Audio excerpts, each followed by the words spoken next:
unha vez. No último vídeo falamos co Víctor Hugo, sobre a súa chegada a Galiza recentemente. Hoxe temos connosco máis unha persoa para falar da súa chegada a Galiza e de todas esas cousas polas que tivo de pasar e pois daremos paso para que se apresente primeiramente.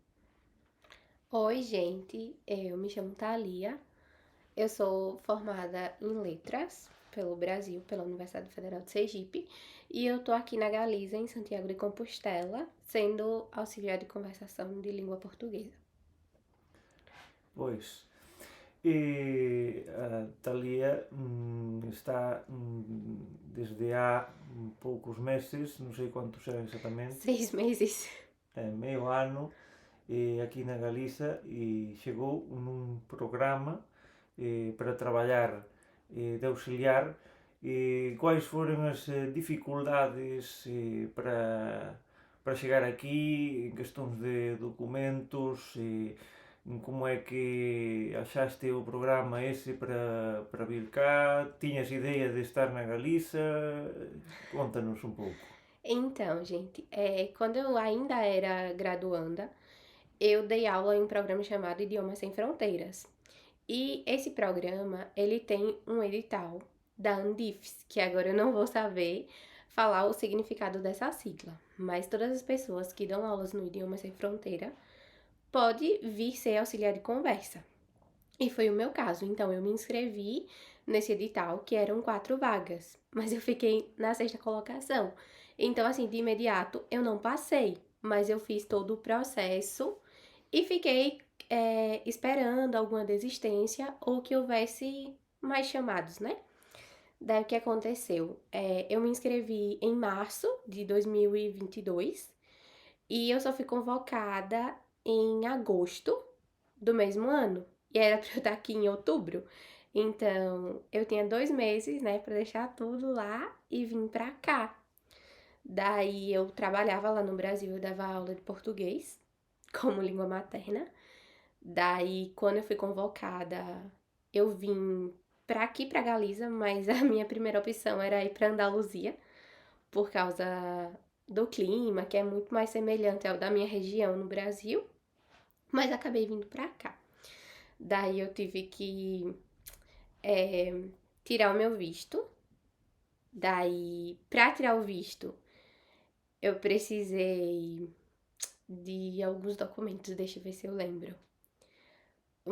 Eu precisei de um certificado médico que eu não tinha nenhuma doença.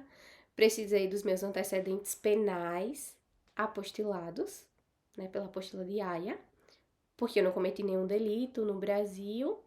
Precisei da minha carta de nombramento, que me enviou a junta, e de um seguro-saúde que também é a junta que me deu. Então eu fui lá no consulado de Salvador, né? Porque eu sou de Sergipe, só que em Sergipe não tem consulado. Então eu fui no consulado espanhol, em Salvador, e em 12 dias eu consegui o meu visto, mas foi muito mais fácil porque eu tinha uma carta falando que eu vinha trabalhar, o quanto eu ia receber e que eu tinha seguro-saúde. E o consulado de Salvador é maravilhoso. Então não foi assim tão difícil nesse quesito. Acho que é isso. E aí eu cheguei aqui no dia 2 de outubro e tô até hoje. Muito ben. E pronto, este curso está prácticamente, bom, está, non falta moito para que acabe. E quais son as túas ideas de futuro? O que é que tens pensado facer cando acabares este curso en que estiveste na Escola de Idiomas? Ótimo. Então, eu fico na escola de idiomas até o 31 de maio, que é próximo mês. Então, depois do 31 de maio, eu vou para o Brasil, só que eu pedi renovação no programa, mas eu não permanecerei na mesma escola. Eu vou ser enviado para outra escola, mas eu pedi para ficar na província de A Corunha, que é que eu já estou, né? Porque eu não queria vir para cá, mas agora também não quero que me mude, porque eu adorei e quero ficar aqui.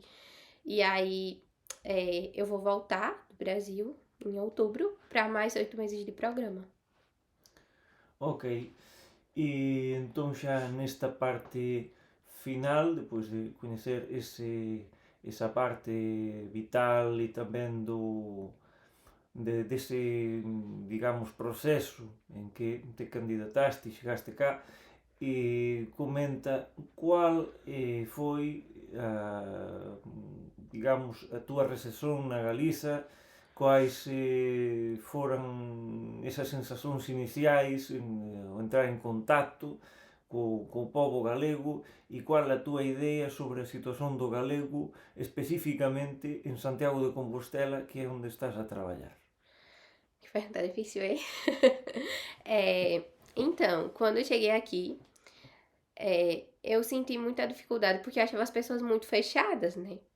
Então, tipo, foi bem difícil esse começo da adaptação, porque aí eu sou uma pessoa que faço amizade com todo mundo, mas eu cheguei aqui no primeiro mês, eu quase não tinha contato com nenhum galego, só com as meninas que moravam comigo, que também são auxiliares e são brasileiras, e com os professores da escola. Então, assim, é uma amizade que agora eu tenho, mas é diferente de uma amizade com brasileiros, sabe? Eu tenho essa impressão que as pessoas daqui, óbvio, a maioria que eu tenho contato, tipo, meio que não criei um vínculo de amizade com elas, sabe? É mais aquele vínculo de coleguismo e não realmente de amizade. Óbvio que durante todo esse tempo eu fiz algumas amizades que quero levar pro resto da vida, mas eu pensei que faria muito mais amizades e eu não fiz, mas as que eu fiz quero levar pra vida.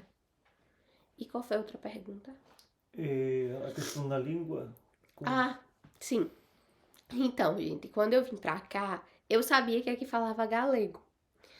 Mas eu não estava a par da situação e quando eu cheguei, que eu vi as pessoas falando galego, eu achava que elas estavam falando português. Pelo menos os professores da escola. E aí eu ficava, nossa, que legal, fora das aulas eles também falam português, porque eu não tinha um conhecimento.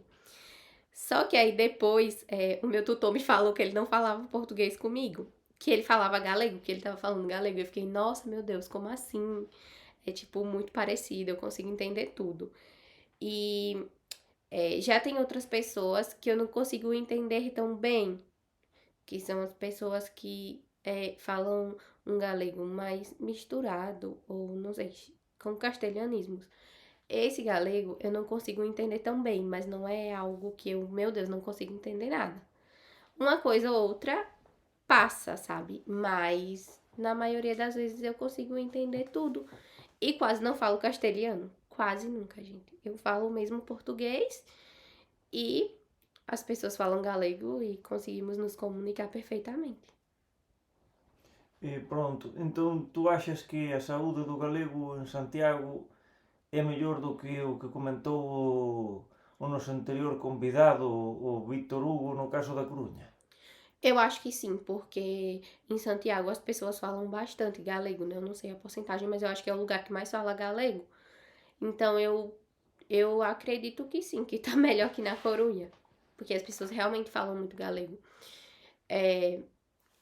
Quando eu vou em algum comércio, eu comprar alguma coisa, eu falo castelhano. Mas em outros contextos eu sempre estou falando português e as pessoas sempre estão falando galego.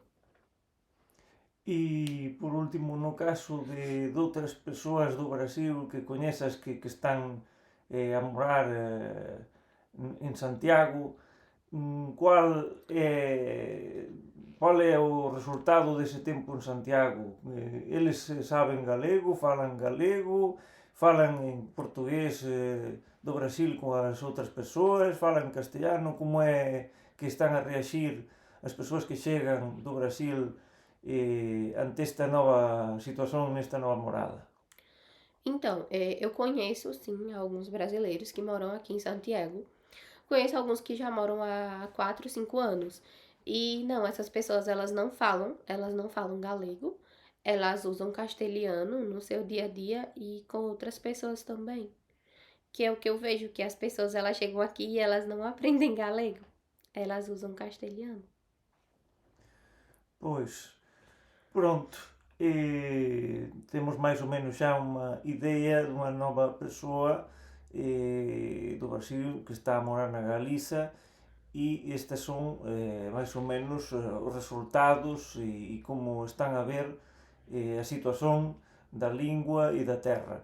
Agradecemos a visita da Talía, e na próxima entrevista pois veremos unha nova persoa e unha nova situación temporal, cronolóxica,